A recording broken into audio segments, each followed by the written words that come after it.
any successful company, whatever the market or whatever the country, what you'll find is that 9 times out of 10, the success of that company is based on the success of brands. Now, you've just seen very quickly about 100 brands like this. Not just brands of soap or soup or toothpaste or washing powder, but also brands of unit trust, transport, recording company, hotel, and dozens of others. And every one of them, we think, has something that a mere product hasn't got. Brands like this have been contributing to the success of companies now for the best part of a century. But today, they're under attack on all sides, or so it seems. A few people are even beginning to ask whether brands are in consumers' interests at all. Manufacturers are facing new problems. There's the growing power of the bigger retail chains, the rise and importance of private label products, the vulnerability of the third and fourth brand in any market, and the ever-growing proportion of marketing funds that's being allocated to promotional and below-the-line activities. So, in the face of all these new pressures, what sort of future does the manufacturer's brand have? What we're trying to do in this film is to see just how new this situation really is, how serious it is, and what should be done about it. We've looked at it from 3 points of view. First of all, is it new at all? What can we learn from the history of brands? Secondly, what is it that makes a brand successful? And thirdly, what can manufacturers do to keep their brands successful? In particular, what in these circumstances is the role that advertising should play? We find it helpful in trying to answer some of these questions to look first at the whole way in which brands developed. Now, we've taken the UK as an example because obviously we know it best, and although the pattern may have been slightly different in other countries, we believe that the principles to have been the same. So let's start by going backwards to the end of the 19th century. It was at about this time that brands first began to emerge. And the dominating force was not the manufacturer, not the retailer, and certainly not the consumer. It was the wholesaler. The wholesaler would specify to the manufacturer what sort of, say, mincer he should make, and what's more, would ask for a price from more than one manufacturer. So the manufacturer's profit depended almost entirely on sheer production efficiency. There was virtually no scope for building up margins by providing a unique product. And the retailer, of course, had no choice but to buy the mincer the wholesaler stocked. The manufacturer, therefore, was 2 stages removed from the ultimate consumer. It was virtually commodity marketing. Then, gradually, manufactured products became more complicated. And with the benefits of large-scale production becoming ever more apparent, the need arose to invest large sums of money in new and expensive plant. In a competitive tender situation, this put the manufacturer at very considerable risk. So he was forced to overcome the problem through the use of patents.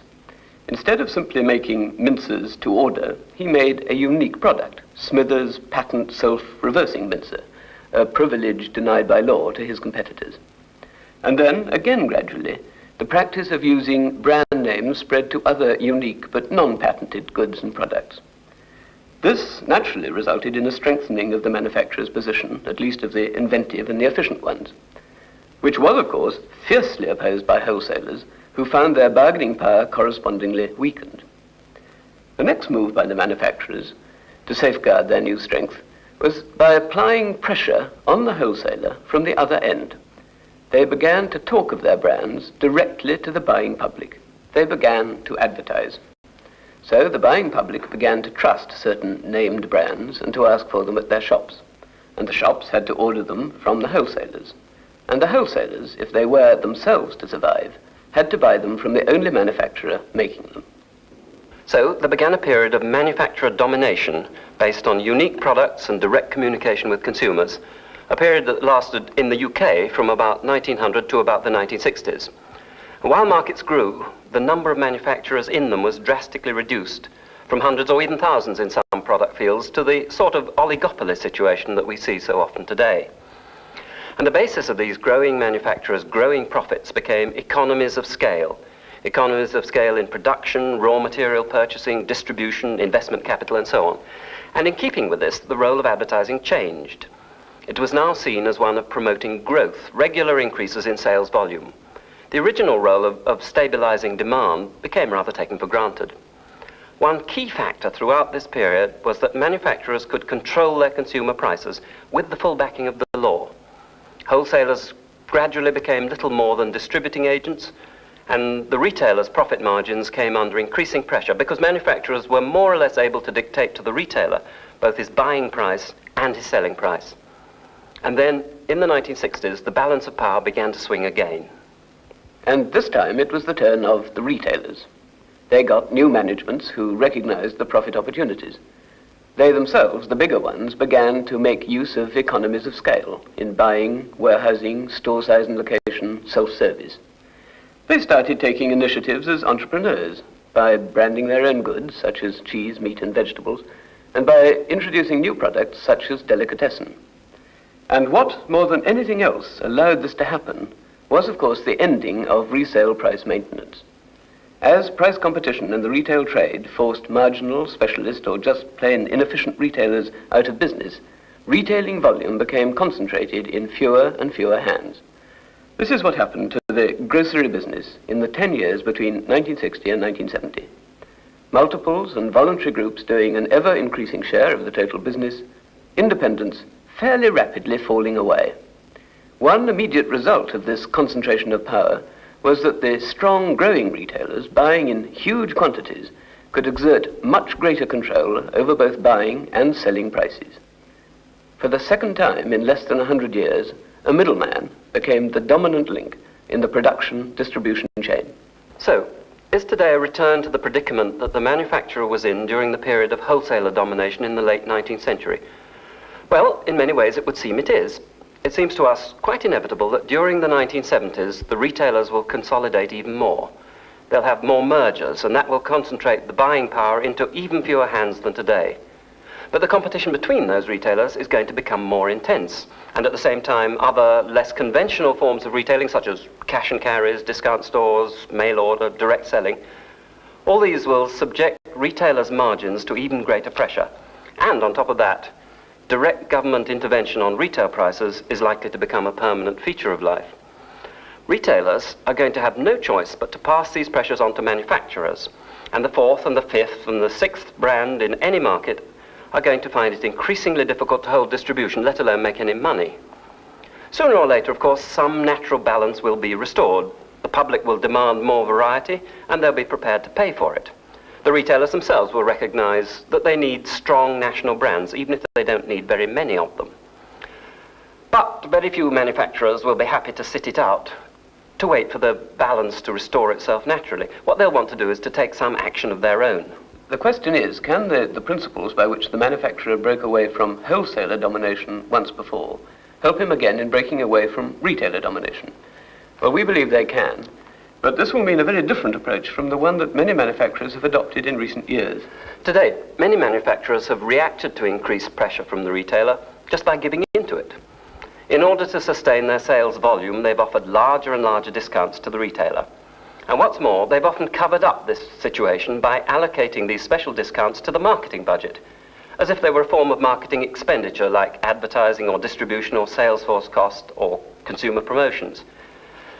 Now, this may be an administrative convenience, but it's a false and it's potentially very dangerous way of regarding them, because in truth, these discounts aren't expenditure at all. They're income foregone. What they are is a recognition that the price the manufacturer can command from a big customer is less than he can from a small one, which in turn must mean that the brand, quite simply, is not valuable enough in the retailer's eyes. To him, it's just not worth its full price. And the bigger these special discounts are, the more they get taken for granted, the less and less valuable the brand becomes.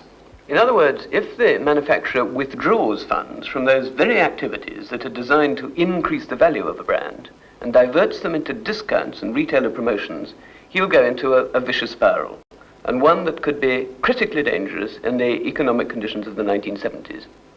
What we believe the manufacturer must do in today's circumstances is to apply, as he did in the 19th century, an indirect pressure on the retailer, and that pressure can come only from improved products and the manufacturer's relationship with the consumer. Now, consumers in any competitive market have always had the last word. No manufacturer could hope to survive for long if he failed to satisfy them.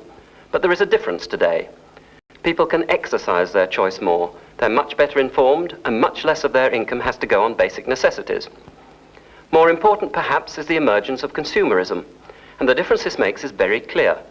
In the past, the consumer always had the ultimate sanction, but it was exercised individually and privately. Today, it can be exercised by groups and in public. In the past, if a manufacturer failed to satisfy consumers, they simply stopped buying his brand. Today, that's called a boycott. The newspapers take it up, and the individuals involved have a great sense of solidarity. And if it's a serious failure, and if the consumerist group is reasonably representative of the public as a whole, then it can be a very public failure with great repercussions, and quite right too. What this means for the manufacturer is that getting the right relationship with consumers is going to be more testing than before. And because of all these pressures, it's going to be a lot more important.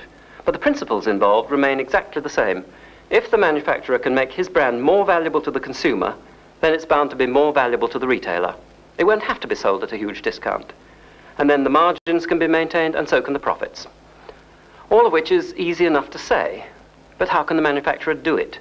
How can he make his brand more valuable to the consumer, and so sustain both demand and price? Well, to answer that question, it's necessary first to understand the anatomy of a brand. Just what is it that people like about brands? What do they value and respect? What do they feel comfortable with? What do they remain loyal to? What are they happy to pay a fair price for? What, in fact, are the needs and desires in people that a strong brand satisfies? Well, every brand performs a function. It does something. And if it doesn't do it very well, or a competitor does it rather better, then it will very soon fail. So a successful brand is a brand that provides functional satisfaction. But is that all? Let's think for a moment just how we do actually choose things. Here we've got two tables. This one's a modern table, varnished wood, plastic laminate top. This one's an 18th century table made out of rosewood. Now, what functionally do we want of a table? Well, clearly we want it to have a flat surface for putting things on. We want it to be of a convenient height, convenient size, and steady on its feet. And if you take all those criteria, these two tables score equally well. We also, of course, want it to be, the table we buy, to be reasonably priced. You could get this table for £10.84, but if you wanted that one, you'd have to pay over 500 quid for it. And some people do buy tables like that, and they're very happy. They know exactly what they're doing. They're not deceived in any way. So the first primitive point we'd like to make is very, very few things we buy are bought entirely on function. We certainly want function, but we want function plus. Yes, and it's this plus that makes all the difference between the different sorts of things we buy. I mean, if you take something even more apparently functional than tables, knives and forks. I mean, we get knives and forks to cut up our meat and veg and so on with them. But when you choose between different brands of knife and different brands of fork, then it's all sorts of other aesthetic values, isn't it, that we take into account. Or we found something even more so, chimney pots, which you would think were very functional. Chimney pots just take the smoke away. But we found a huge range of chimney pots with giving different pleasures, each one of them. People. Yeah, in fact, it is extraordinarily difficult, we found, to think of anything which we buy entirely on function. And the closest we got to it, and maybe that's not perfect, is £1.50 of nails sold loose from an ironmonger. And that leads on to an interesting thought, because once you've bought the nails, then you want something to knock them in with and pull them out with when you bent them, and which means you need a hammer. And you go into your ironmonger's and you've decided that you want a 16-ounce hammer with a claw. Very functional, very rational. And as it happens, I have some hammers here. In the ironmonger, I'm faced with a choice. Two 16-ounce hammers, both with claws, both, no doubt, very functional, equally functional, both very good at banging in the nails and pulling them out again. But these two, those are not equal hammers, because one is a very plain, straightforward man's hammer, one is a golfer's hammer, a hammer for a man who's already got 3 hammers. They're going to appeal to different people for non-functional reasons. This is the one that says, my hammer to me. To you, yeah. Or you could say the same about other things which are just as much instrumental. I mean, take these things, ballpoints. Now, these two write more or less the same, equally well, but that one is a far more valuable object than that one, and it's nothing to do with function at all, to me. This is a very personal thing, of course, but there are a lot of things which are very public as well. I mean, take clothes, for instance. We all wear clothes to keep us warm and to keep us decent, but I can tell you I didn't buy this suit because it was the warmest one I could find, or the most decent one, whatever that means. I bought it because I suppose I like the style and the cut and the colour, and it didn't seem too expensive, and it was good cloth. And even there, I suspect that's a bit of a rationalisation, because what I really got it for, I expect, was to project myself to you and the outside world. Thought you were. Yes, it was my attempt at being individual in this grey world. Well, you pulled it off, I think, very well. And take a further example of function. I mean, that, you could argue, is an object you couldn't get much more functional than, because if I didn't wear them, I couldn't see. But if I suddenly turned up one day wearing those, I think anybody would have to be extraordinarily naive or charitable to argue that I'd bought them for purely functional reasons. But you would be able to find a very good reason for it to express to the rest of us. I'm sure you'll succeed, Oscar. What we all of us do is buy things for emotional or aesthetic motives, and then we rationalize them afterwards because we've been brought up to believe that's proper. And this is rather like the man in the car. This was a very honest story told to us about himself by a marketing man. He wanted a new car, and he wanted to choose it very carefully and very rationally. He was that sort of man. So he calculated his average annual mileage and the price of petrol. He took into account rising maintenance costs, the availability of public transport, the size of his family. And from all these data, he was able to compute a precise specification for his ideal car. And then he looked at the brochures and the ads in the hope of finding it. And quite soon, he saw an advertisement that looked a bit like this. And the moment he saw it, he fell in love with it. Without knowing one single fact about it, he knew that this was his car. Desperately, his eyes raced through the copy, and he found just what he was looking for. 14 cubic feet of luggage space, it said. Aha, he thought, 14 cubic feet of luggage space, just what I was looking for. I knew I was a rational man, and he bought the car, and as far as I know, is extremely happy with it. So, while I need a car to take me from A to B, a table to eat off, a hammer to knock in nails with, I'm going to choose between cars and tables and hammers more often than not for entirely non-functional reasons, and so will everyone else. And what's true of clothes and tables and cars and hammers is equally true for washing powders and soap and pet foods and packaged cakes and even toilet paper. Let's look now at the history of the toilet paper market and consider the relative fortunes of Bowater Scott's Andrex and Kimberly-Clark's Delsey. Because this is a market typical of many today. A great deal of price cutting, many new minor brands introduced, and a lot of retailers' brands. It's the sort of near commodity market where private label thrives best.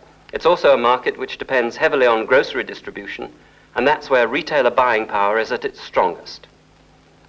From the middle 1950s onwards, Andrex and Delsey between them steadily built up the soft paper segment of this market. They were competing with the old type of hard paper that was so much part of our proud heritage. Andrex led the way, but Delsey wasn't all that far behind. By 1962, they'd made good progress. Andrex had reached 22% of the market, which was enough to make it market leader, and Delsey was quite close at 16%. They'd done well enough by now to tempt in other manufacturers. By 1964, these other brands of soft paper had grown rapidly enough to provide a real threat to Bowater Scott and Kimberly-Clark. And no less of a threat was the growing pressure from retailers which accompanied these smaller, cheaper brands. But from 1964 onwards, the two major manufacturers diverged very markedly in their response to these pressures. Up to 1964, Andrex, Delsey, and the other brands invested money fairly steadily in media advertising, reaching about £600,000 in total in that year. In the early years, Delsey outspent Andrex, but the balance gradually changed. Then, as this pressure from retailers increased, the manufacturers started cutting this expenditure. They found it necessary, in fact, to dip into their marketing budgets in order to fund promotions, or rather, as we suggested earlier, in order to fund price cutting. And in fact, the retail price of toilet paper did actually go down during the second half of the 1960s. So the manufacturers' margins decreased, and they made up for it by cutting their marketing budgets. But look at the difference in behavior between Andrex and Delsey. By the end of 1964, Delsey had virtually given up trying to speak directly to the consumer through advertising and was concentrating almost entirely on discounting. Andrex, on the other hand, kept up a balance between the two. By 1966, you can see Delsey had stopped media advertising altogether, and by 1969, Andrex was the only toilet paper advertiser left. The results of these policies were quite dramatic. The minor, cheaper brands of soft toilet paper continued to gain share rapidly. Andrex, though a little less rapidly, also continued to grow. Delsey slipped back a lot. But in a sense, this doesn't tell the whole story, because here we're looking at volume figures. Much more significantly, by 1969, Andrex had reached a share of market value of 30%. Delsey was down to 10%, and since then it's slipped much further.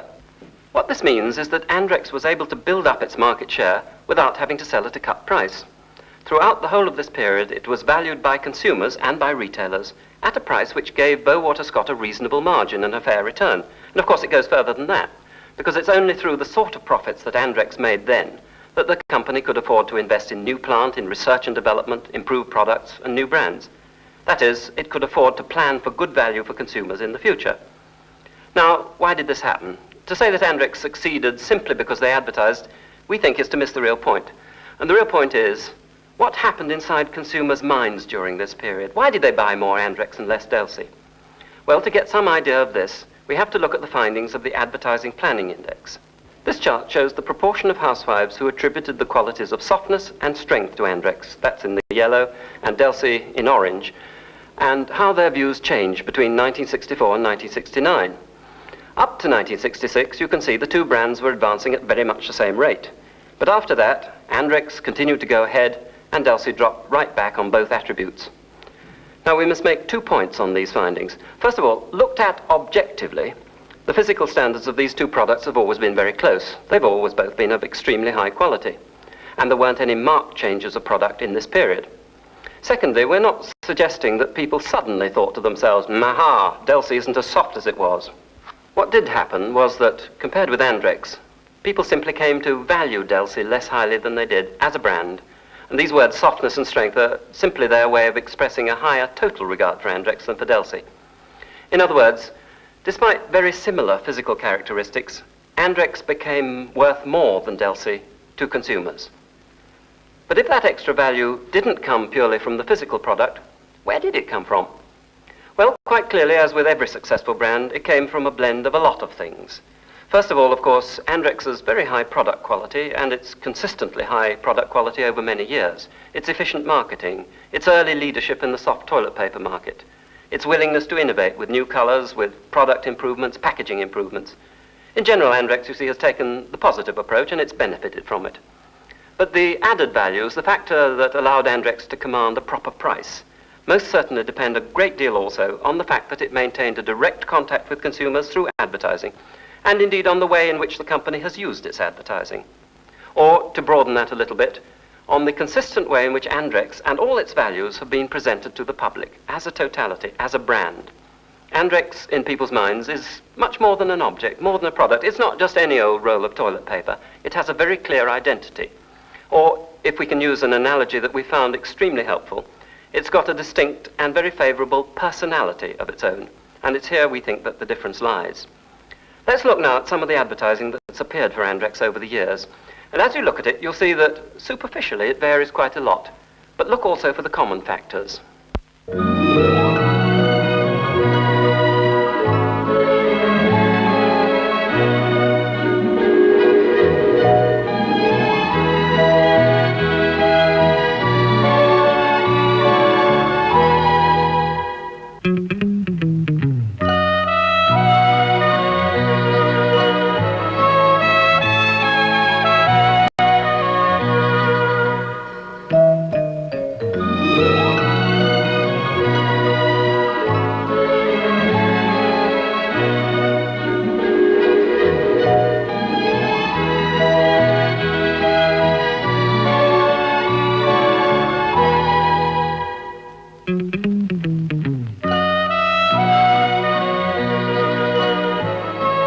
Probably like new Andrex because it's beautifully soft and very strong.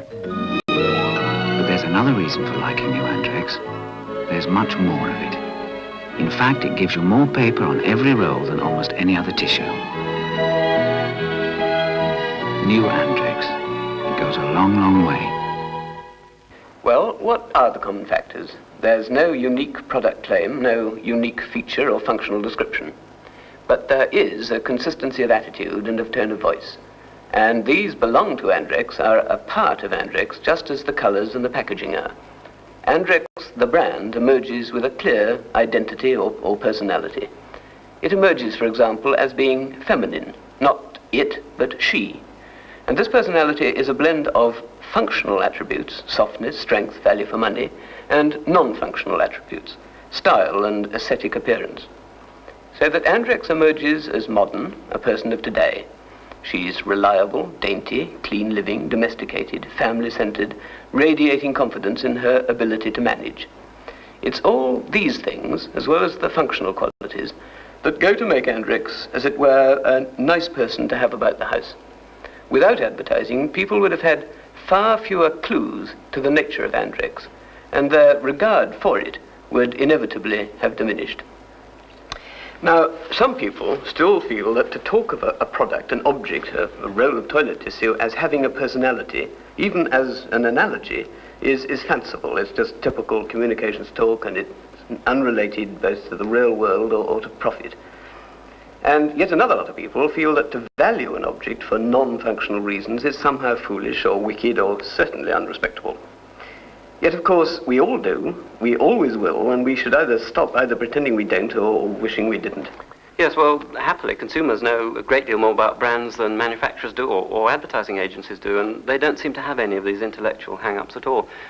We find that, haven't we, that they can and they do see brands as personalities, and they find it perfectly easy to talk about brands in people terms. Well, we'd like to show you now, in fact, a few perfectly ordinary people talking. They weren't specially selected, they weren't briefed, they'd no idea what they were going to be asked. And what they were asked could have struck them as absurd and silly, irrelevant, just plain daft. But it didn't. The question was this: if this particular brand were a person, what sort of person would it be? Okay, how would you, if you thought of Fairy Snow is coming to life, what kind of a person would you think Fairy Snow would be? Well, I would think it would be somebody older who was very sort of set in the way of sort of soap, and it's got to be, you know, all rubbed and the rubbing board and all this sort of thing, you know. And somebody whose outlook on life was a little slower. Yes. Most probably her children would be growing up. She'd be a married woman again, I should imagine. Well, just sort of generally doing a slower run of life than would Mrs. Ariel. Yes, tell me more about Mrs. Ariel now. Well, you know, I think she'd be the sort of person that would want to get everything done, though very well and very efficiently, to have rather a good social life at the same time, you know, sort of very sparkling, and would be, you know, the sort who would always have a babysitter at the ready to go out in the evening and take good care of herself and like to sort of keep young and follow what would the trends. Mrs. Fairy Snow do in the evening? Most probably sit by the fire and watch television. Mrs. Ariel would probably be just that little bit more, you know, experimenting, taking a chance, trying something new. Mr. Surf, probably a single, older man. Mr. Surf would be carpenter, bricklayer, something like that. He'd probably have a car, an old banger. And Surf? Very placid indeed, bovine. And what about Tide? What sort of personality would Tide have? Oh, very gruff old man, very fierce, ex-army type. What about Tide, if Tide became a person? Oh, well, it's a little nearer. Mrs. Ariel's sort of person. She would be more, little more with it, more mini-skirted, more Americanized, I would think, the sort of person who tends to buy the frozen foods and have rather a flashy car. It matters to her, conventional, you know, social things matter to her, I would think, rather than with Mrs. Surf. I don't think she matters too much if she doesn't keep up with the Joneses. No. Purcell, I think, always reminds me of children. I presume it's the advert, but some child of about 6 or 7, probably got a brother, little girl, probably got a brother. Very happy children. They fight occasionally, but it's peaceful. The peaceful childhood reminds me. What about Lifebuoy, if that became a person? It's an older man, around about 50-ish. Somebody whose children are growing up, got a very steady job and looking to retirement. Yeah, little lad, blonde hair, full of mischief. What age is that? 8. Rough nut. I think of a sort of sporty type of man who is sort of always on the tennis courts. A male worker in his 20s, dirty job, mining or something. What would he be like as a neighbour? Oh, I should think he'd be very good, but people might take him wrongly because he was so abrupt. But underneath it all, he was kind-hearted. What about Camay toilet soap as a person? Oh, a fresh, bright young girl of about 18 or 19. Very bright and very clean. She likes to wash her hair at least twice a week. And of course has a bath every day and looks after herself and her bedroom. Very tidy. Camay, a lovely young girl. Like my daughter. Long-haired. Very well scrubbed. Dainty.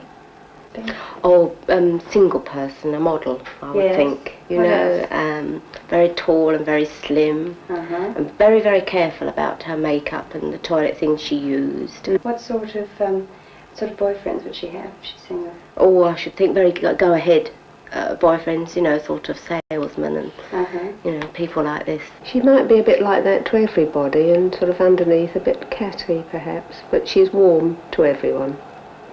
But secretly she might be thinking differently about you. What would she be like as a neighbour? A neighbour? Oh, I think she'd be terribly hard to live next door to. What about Nora Soups? Nora Soups, Nora became a person. What would Nora be like as a person? Oh, a tall, fair girl. Probably the name Nora, Scandinavian sounding. With some kids in a pram, I can see. Oh, a mum again. Not a young person. 45, 50. Sort of mid-European type businessman. I don't know why. I would think of a fairly young mother from 20 onwards. What about Hines, if that became a person? Oh, she'd rather like Mrs. Purcell. Oh, I think the older person. By older I mean 60, 65. Woman who hasn't got a lot of money. Perhaps pensioner. Oh, very sweet. Very understanding. It was a little bit narrow. What about bachelors? Yes, what about bachelors? Oh, Soups!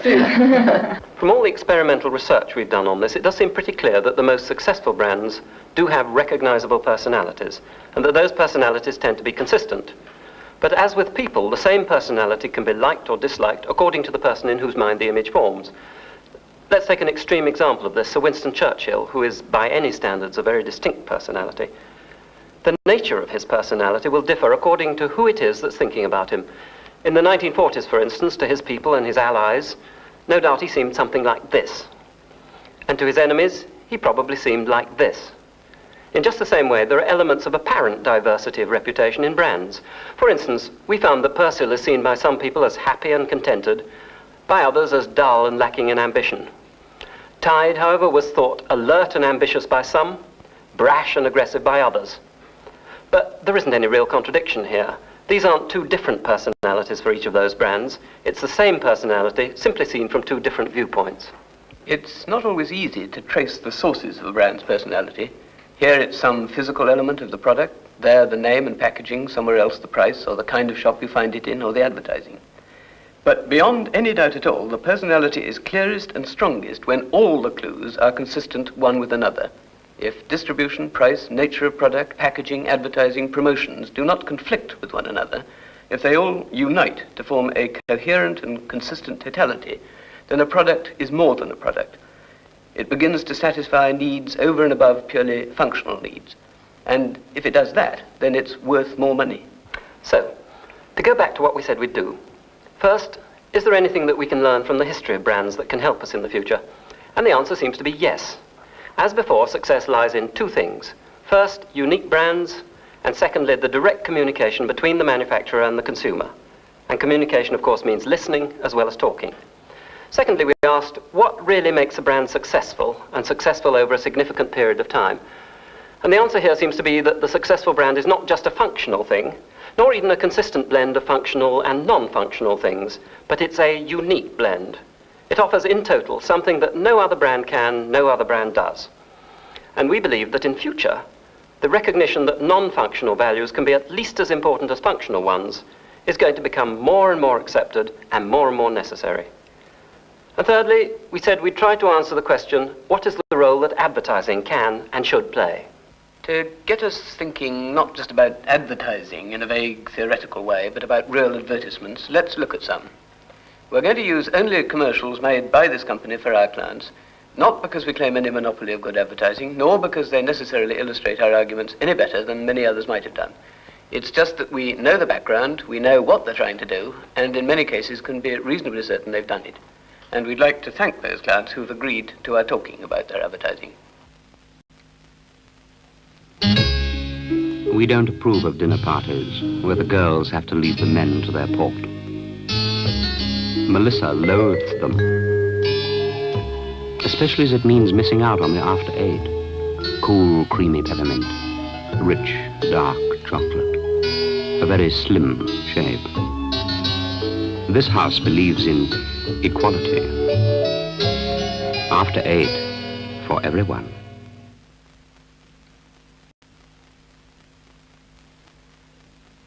In 1760, just after this house was built, Louis Berger was founding a paint company in London.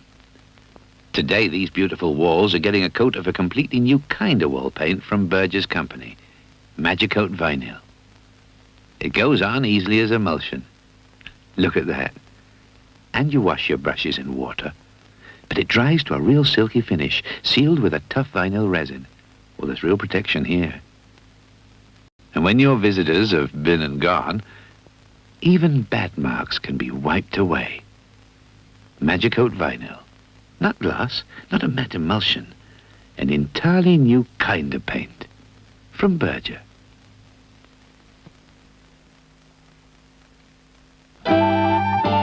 Smarty people are happy people. They smile all the time because they're feeling fine. Because it's Smarty time.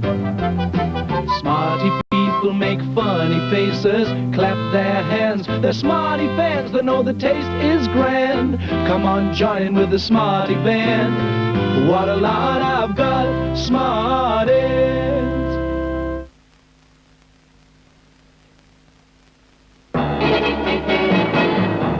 These are the champions.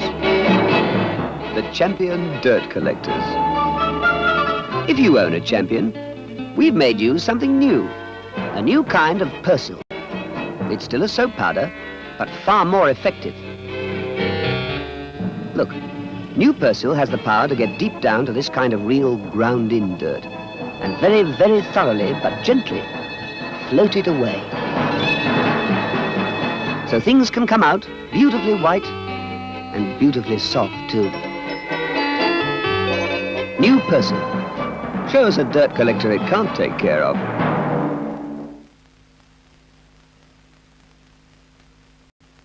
When Mr. Kipling makes almond slices, he sticks to the old traditional ways. Light short crust pastry, covered with raspberry jam. Then his own delicious rich paste, sprinkled with chopped almonds. That's the way to make real almond slices, says Mr. Kipling. He must be right. He does make exceedingly good cakes. Kodak announced their new Pocket Instamatic camera. A camera so small that Kodak had to invent a new film to make it possible. The film is in a simple, easy-to-load cartridge. And time, Mom! After time, it gives you full-size color prints. It's a beautiful little camera you can have with you always. The new Pocket Instamatic camera from Kodak.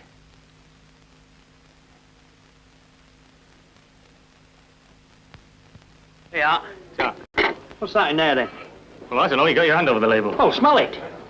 Beer. It's a bottle of beer. Shut your eyes. What? Shut your eyes. What are you doing? Pouring it out for you. Oh, come on. Stop messing about with it. There you are. You drink that. Well? Yeah, it's all right, that. No bad drop of beer, that. Guinness? I don't like Guinness. Some very different products there with different functions and appealing to many, many different kinds of people. But there are, we believe, in all those commercials, certain common factors.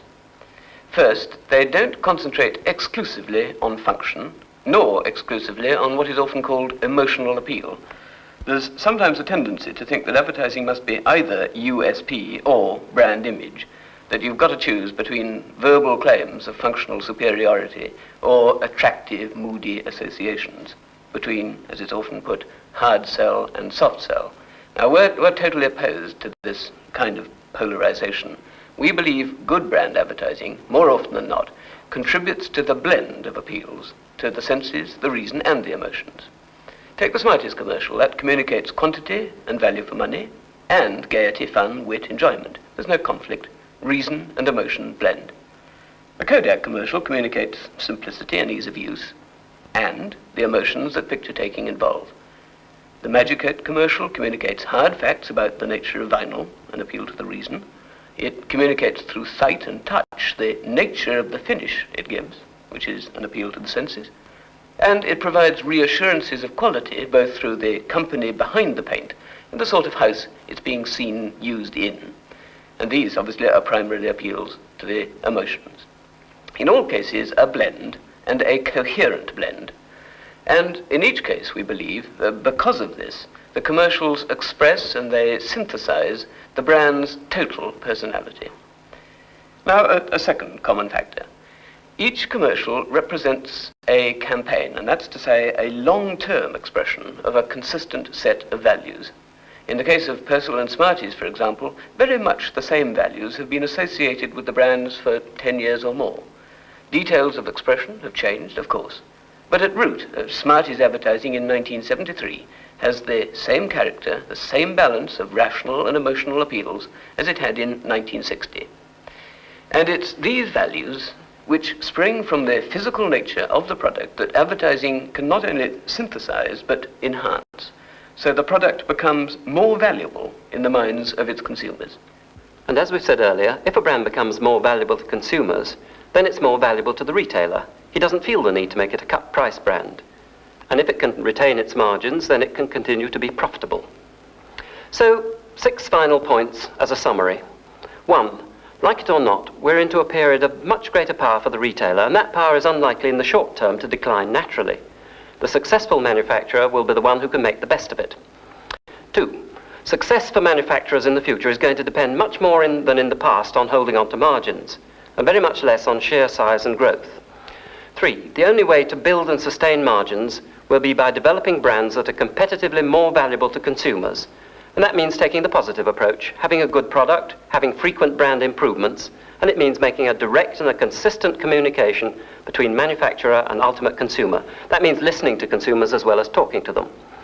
4, the aspects of a brand that make it valuable to people are increasingly likely to be non-functional values of style and personality.